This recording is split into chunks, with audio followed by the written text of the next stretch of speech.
मैं बात कर रहा हूं नीट यूजी और यूजीसी नेट की। हमने देखा, देश भर में देखा कि कैसे उस एग्जामिनेशन को पेपर लीक हुए, क्या उसमें माफियाओं का राज रहा और कैसे इन 35 लाख बच्चों का भविष्य आज अंधकार की कागार पे खड़ा हुआ है। एनटीए का फुल फॉर्म आज नो ट्रस्ट एनीमोर हो गया है। कोई भी विद्यार्थी आज इस एनटीए पे विश्वास नहीं कर रहा। मानते हैं कि बहुत मुश्किल पेपर था। सर मेरी पार्टी का समय बचा हुआ है। सर प्लीज मेरे को 2-3 मिनट दे दीजिए। नहीं सर, 4 मिनट 5 मिनट भी नहीं हुए। सर वक्त दे दीजिए please. Conclude with in sir 1 minute conclude, otherwise I will move. Sir वक्त ऐसे मत दीजिए कि भीख लगे। सर वक्त ऐसे मत दीजिए कि भीख लगे, बाकी जो आपको ठीक लगे। सर मेरा दूसरा दिया है और ये कृपया अपना विड्रॉ करे अथवा एक्सपंज किया जाए। चेयर हैज ऑलरेडी डायरेक्टेड कि ऑथेंटिकेट करके देंगे। प्लीज आप ऑथेंटिकेट करके देंगे। यू हैव रेज्ड 19 और आखिरी सवाल। Thank you. मेरा आखिरी सवाल। मैं समाप्त। नो आई एम माननीय राघव चड्ढा जी 6 मिनट। सर क्योंकि मैं सदन का सबसे युवा सदस्य हूं, मैं अपना दायित्व और अपनी जिम्मेदारी नहीं निभाऊंगा अगर मैं आज इस देश के युवाओं का सबसे ज्वलंत मुद्दा जो है उसे ना उठाऊं। सर इस देश में 2 शिक्षा व्यवस्थाएं हैं। एक शिक्षा व्यवस्था है अरविंद केजरीवाल जी की शिक्षा व्यवस्था, जिसमें दिल्ली में वर्ल्ड क्लास स्कूल बनाए गए, बढ़िया करिकुलम, क्वालिटी एजुकेशन दी गई और एक शिक्षित भारत का, शिक्षित राष्ट्र बनाने का सपना लेकर आम आदमी पार्टी, अरविंद केजरीवाल जी आगे बढ़े। एक दूसरी शिक्षा व्यवस्था है सर, जिस शिक्षा व्यवस्था में परीक्षा शिक्षा माफिया जन्म लेता है, जिसके तहत आज लाखों बच्चों का भविष्य अंधकार की कागार पे खड़ा है। मैं बात कर रहा हूं नीट यूजी और यूजीसी नेट की, जिसमें कुल मिलाकर करीब 35 लाख बच्चों का एग्जामिनेशन हुआ। हमने देखा, देश भर में देखा कि कैसे उस एग्जामिनेशन को पेपर लीक हुए, क्या उसमें माफियाओं का राज रहा और कैसे इन 35 लाख बच्चों का भविष्य आज अंधकार की कागार पे खड़ा हुआ है। वो 35 लाख बच्चे आज इस संसद टीवी को देख रहे हैं इस उम्मीद से कि शायद उनके अधिकारों की, उनके हकों की बात होगी। भारत देश एक बहुत युवा देश है। भारत की 65% आबादी 35 साल से कम आयु की है। मैं आपको बताना चाहूंगा कि इस दुनिया के सबसे युवा देशों में भारत आता है, जहां जापान की पॉपुलेशन की औसत उम्र 50 साल है, इटली की 48 साल है, जर्मनी की 46 साल है, यूनाइटेड किंगडम की 40 साल है, चीन की 40 साल है। जहां विकसित देश बूढ़े होते जा रहे हैं, भारत देश जवान हो रहा है। भारत की औसत उम्र आज मात्र 29 साल है। लेकिन हमने इस युवा भारत के लिए किया क्या?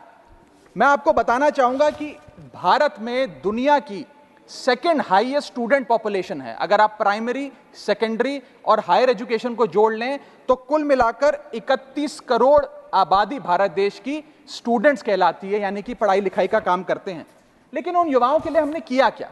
मैं बताना चाहता हूं कि इस व्यवस्था ने, सरकार ने उन लोगों के लिए क्या किया। 2 आईपीएल हैं सर इस देश में। एक आईपीएल है जिसमें गेंद और बल्ले का खेल होता है, जिसे कहते हैं इंडियन प्रीमियर लीग, और दूसरा आईपीएल है जिसमें युवाओं के भविष्य के साथ खेल होता है, जो है इंडियन पेपर लीग। और आज मैं उसकी पूरी सूची लाया हूं कि कैसे युवाओं के भविष्य को सिक्योर करना तो छोड़िए, उसे बर्बाद करने का काम किया गया। और उस सूची में मैं नाम पढ़ के आपका ध्यान आकर्षित करना चाहूंगा कि क्या क्या हमने अपने देश के युवाओं को दिया है। पहला, व्यापम स्कैम। दूसरा, यूजीसी नेट पेपर लीक। तीसरा, Telangana secondary school certificate examination Hindi paper leak. Assam HSC-LC general science paper leak. Uttar Pradesh लेखपाल recruitment exam paper leak. Rajasthan forest guard recruitment exam paper leak. Bihar public service commission exam paper leak. Gujarat head clerk exam paper leak. SSC CGL exam paper leak. UP TET exam paper leak. Rajasthan university paper leak. UP PSC paper leak. Maharashtra HSC exam chemistry paper leak. UP police constable qualifying exam paper leak. REET यानी कि Rajasthan eligibility examination for teachers paper leak. Haryana police constable exam paper leak. Himachal Pradesh police constable exam paper leak. Railway recruitment board group D exam paper leak. Orissa teacher eligibility test paper leak. Assam police recruitment exam paper leak, Bihar board का 10वीं कक्षा का भी examination paper leak, Telangana SSC exam paper leak, Karnataka SSC LC exam paper leak, Delhi university law entrance exam paper leak, Jamia Millia Islamia entrance exam paper leak, UP board exam mathematics और bio का paper leak, Rajasthan teacher recruitment exam paper leak और इस साल का NEET का 2024 का paper leak. माननीय राघव चड्ढा जी, ये ऑथेंटिकेट करके आप यहाँ मैं दूंगा सर, सारी रिपोर्ट दूंगा। थैंक यू सर, आज हम अपने देश के युवाओं को एक अच्छी शिक्षा व्यवस्था नहीं दे पाए, नौकरियां नहीं दे पाए, बेरोजगारी चरम पर है, ऑर्गेनाइज सेक्टर की बेरोजगारी चरम पर है और अनऑर्गेनाइज सेक्टर की तो आंकड़ों की क्या बात करी जाए। सर मैं इन स्टूडेंट्स की पीड़ा इसलिए भी समझता हूं क्योंकि मैं खुद स्टूडेंट रहा हूं। इस देश की सबसे one of the most competitive examination chartered accountancy को क्लियर कर यहां पहुंचा हूं। सर, मुझे पता है कि क्या पीड़ा होती है जब सालों की आपकी मेहनत पर पानी फिर जाए क्योंकि एक एग्जामिनेशन, एक पेपर लीक हो जाता है। तब सिर्फ दिल नहीं टूटता, विद्यार्थी, एक इंसान पूरा टूट जाता है, उसका मनोबल टूट जाता है।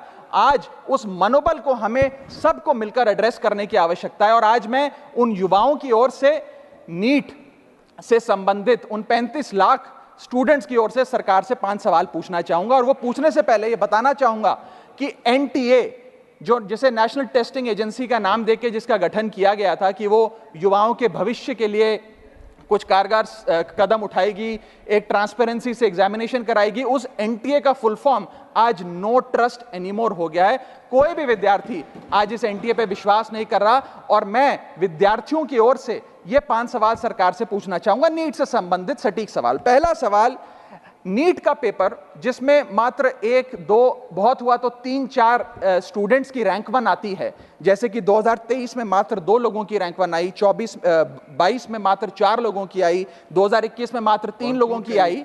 जब इतने कम स्टूडेंट्स की रैंक 1 आती है तो इस साल 2024 के नीट के पेपर में कैसे 67 बच्चों की रैंक 1 आ गई, जबकि फैकल्टी और टीचर्स ये मानते हैं कि बहुत मुश्किल पेपर था। सर, मेरी पार्टी का समय बचा हुआ है सर, प्लीज मेरे को 2-3 मिनट दे दीजिए। नहीं सर, 4 मिनट 5 मिनट भी नहीं हुए सर, वक्त दे दीजिए please. Conclude with in a minute sir, 1 minute conclude, otherwise I will move. Sir, वक्त ऐसे मत दीजिए कि भीख लगे सर, वक्त ऐसे मत दीजिए कि ठीक लगे, बाकी जो आपको ठीक लगे। सर, मेरा दूसरा सवाल, कैसे मैथमेटिकली इम्पॉसिबल नंबर स्टूडेंट्स के आते हैं? इस एग्जाम में या तो 720 नंबर आएंगे जिसके सारे जवाब सही हैं और अगर एक भी गलत हो गया तो आप 715 नंबरों पे आ जाएंगे।